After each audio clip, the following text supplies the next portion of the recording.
talk with you all come and stand with us. We appreciate it. And the coffee shop, yeah, come stand with us. The one thing about our Quapaquio people, and especially our Lumbridge tribe, is we're a really generous tribe. And we're always welcoming people into our land. And in my community right now, people come home and bury their people that aren't Lumbridge in our land. So my tribe is a very generous tribe in many ways. And we want to congratulate our young Lumbridge that are going to school, Quapaquio people that are getting to further their education. Yeah, they're all from our nation. And we encourage you. When we were growing up, we knew that education was important. So we're just going to use the white world because that's the term we grew up with. The Indian end and the white end, that's what we grew up in Alert Bay. It's not to offend anyone. Get over it. Build a bridge and get over it. So in that, we are building bridges came from Guigula. He told us to build a bridge and get over it with a lot of things.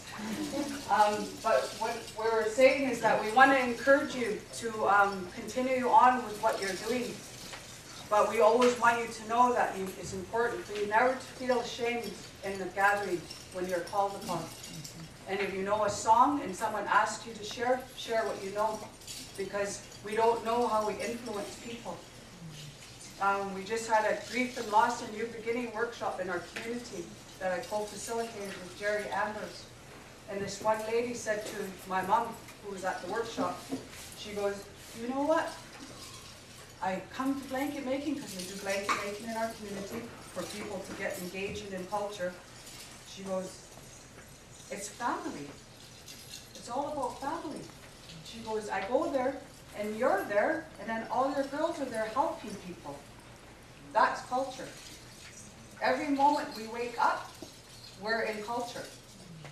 It's not just because we got this on. How we treat each other every day, that's culture. And it's important that we pass that message on. So it's not something you dust off. When some of our natives, we say that the good ones, when the video cameras are out and they're all full force, and then there's some people that live it every single day. And that's what we have to start doing. And we want to congratulate our young people for coming to get further their education, because we believe that we need to be educated through this world that we live in, but our spirit and our strength comes from our culture, and it takes both of them to be clicked like Lego, and then we can carry on and do what we need to do in this lifetime. So I'm really thrilled to see my baby Mariah's here. And you know, it's so nice to see you guys. So we can go home and say, hey, guess who's going to the university there? So, and my sister here, I just need to pull her out. She's the silent partner.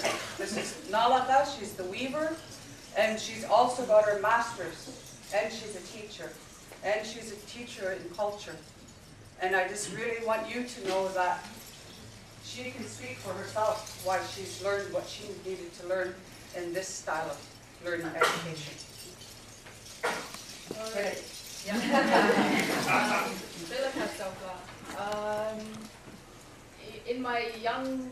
When I was still in high school, you know, we had all these non-native teachers that came into our community to teach us.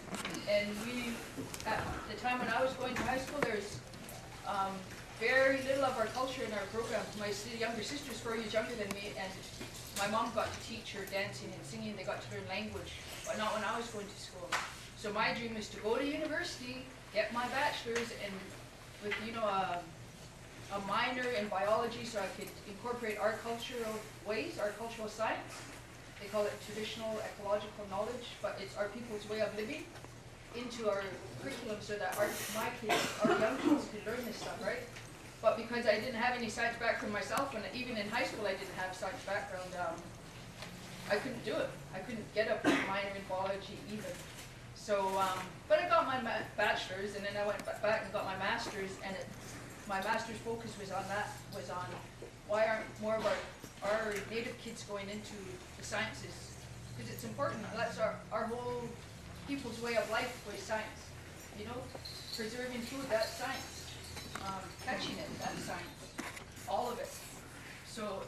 really important that we encourage our young people to go that way, you know, whatever your interest is, if you're interested in that, then find someone that's gonna help you and pursue that. Because it's important that we continue to teach our kids. If it's not at home in your own house, then you can go out and find someone that's gonna share information with you. Because there's some old people that will do that, or knowledgeable people, they're not all old, right? So, it's important, what you guys are doing here in the university is important to teach, you know, further your education. Don't be scared to go home and find someone that's gonna share stuff with you, because they're there. They're like us, right? Another important point I just want to point out, I didn't go to university.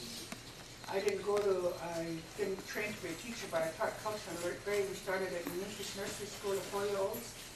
I stayed home and I learned from Auntie Ethel Alford, my granny, with Granny Agnes Kramer. I'm going to pick Sarah. Sarah's granny and I, who lived to be 94, we were the ones that taught these. These were our students, the older ones here, Andrea anyway. And I learned from them. But the important thing to remember, because I don't have a degree, I didn't get paid the same amount of money as somewhere along the line, our people haven't got that yet. That's what the old people taught us, our Auntie Ethel's knowledge and old man Jack Peters' knowledge was just as important as a guy that knows how to operate a computer who got $300 a day to teach. We've got $10 an hour. So summer, when you guys become chiefs, when you go back to your homes, respect the people that know the knowledge. But I'm so proud to see Sarah here, because her granny was the one that shared lots with me. We worked, she was my friend, she wasn't just my auntie. And so I'm happy to see you. So remember, get a degree, go back home and get paid properly. Because one day you can be my age and you can collect the pension. Do you have any more questions? Are you guys all good? Okay. So if you're too scared to ask now, we're going to be around, so you can just come ask us and we're going to eat a sandwich. I'm just going to, on behalf of BIU and Services for Outreach Students and the Director of Aboriginal Education's office, I just want to shake Chief Nui's hand and say thank you so much for the Tatsapla Group for coming and sharing your culture with the university and the students and the staff and the faculty that have come today, because one of the things that we are trying to do here is to educate everyone. And that means everyone, so not just the Aboriginal people that are here, but the non-Aboriginals and the international students. And so we're trying to bring groups here just to show the differences between all of the nations that are even just represented on the island. So, Kela Kesla. Thank you.